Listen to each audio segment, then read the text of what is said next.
Is going to cover something that you've seen a lot in your life already, and we're going to use our math understanding to help us do some real-world projects in this unit as well. So this is on angles, measuring, drawing, understanding angles.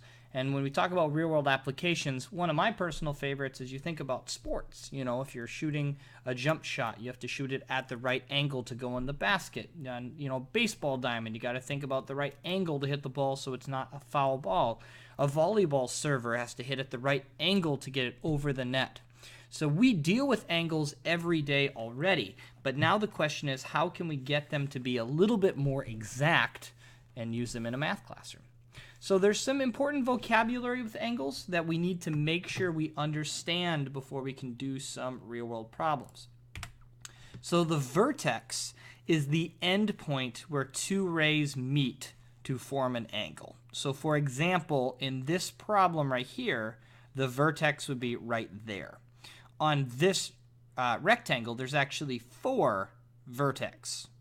The baseball diamond has 1 vertex, that's home plate, which is why the triangle is telling the circle that it's pointless, because it has no vertex.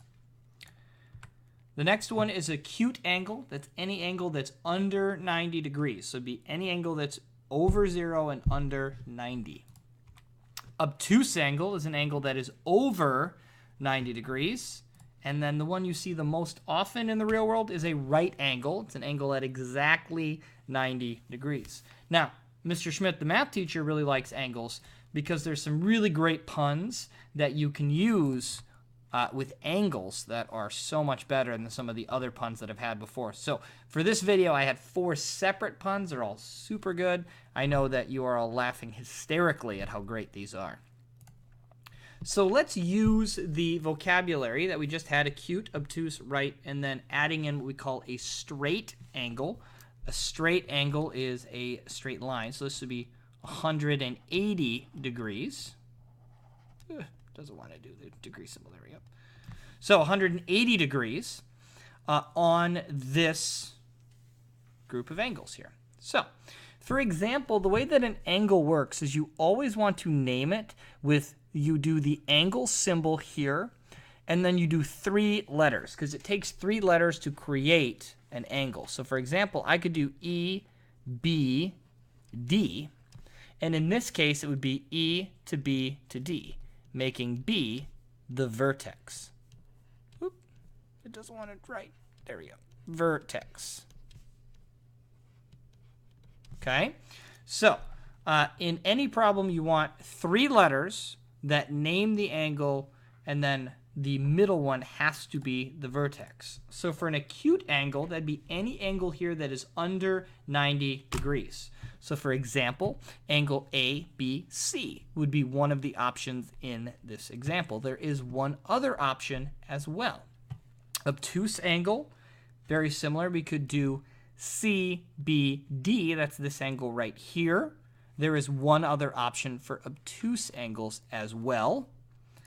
Right angle, we actually don't have any in this problem, but that's okay because we do have a couple straight angles as well. One of them would be ABD here, and I'm going to see if you can figure out the other one on your own. But you always want to name angles with 3 letters, the angle symbol, and the vertex being the middle letter. So now, let's start measuring a few angles. So we want to measure angle XYZ using our protractor, which I have right here.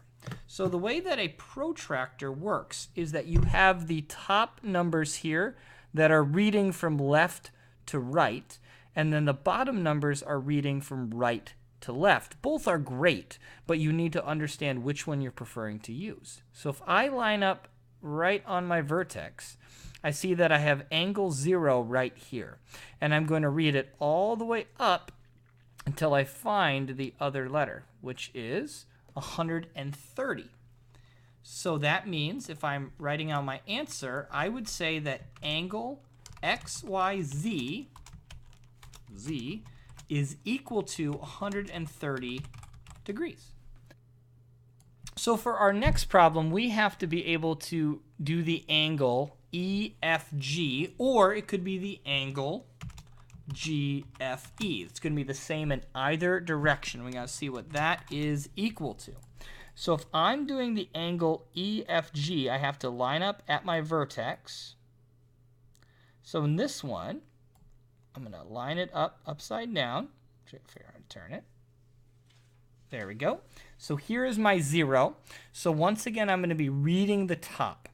So I'm going to read all the way up until I hit right on. It looks like pretty close to 80 degrees.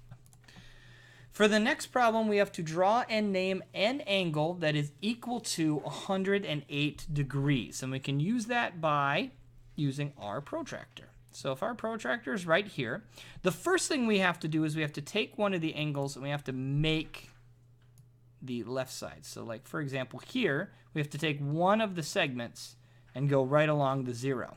Now, I could also do it on this 0 here, but if I did, I'd have to read the bottom, which I'm actually going to do. So I have to go up to 108, which if 100 is here, I have to go 8 tick marks past, or I have to go 2 tick marks behind 110, so it's right about there.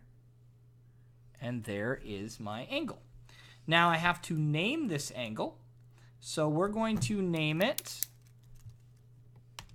let's do angle BCD.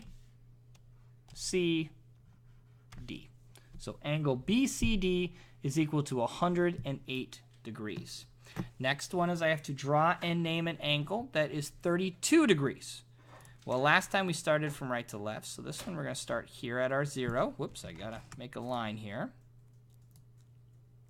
And then I got to go up to 32 degrees. That's right there. So there is my angle. And now we got to name this one. So let's do X, Y, Z for this one. Okay? So we have just done problems where we understood how angles work with vocabulary. We then drew those angles, and we also were able to measure them using a protractor. If you're able to do all 3 of those things, you should be able to do all of the angle problems on the choice board. But as always, if you have any questions, make sure you let me know.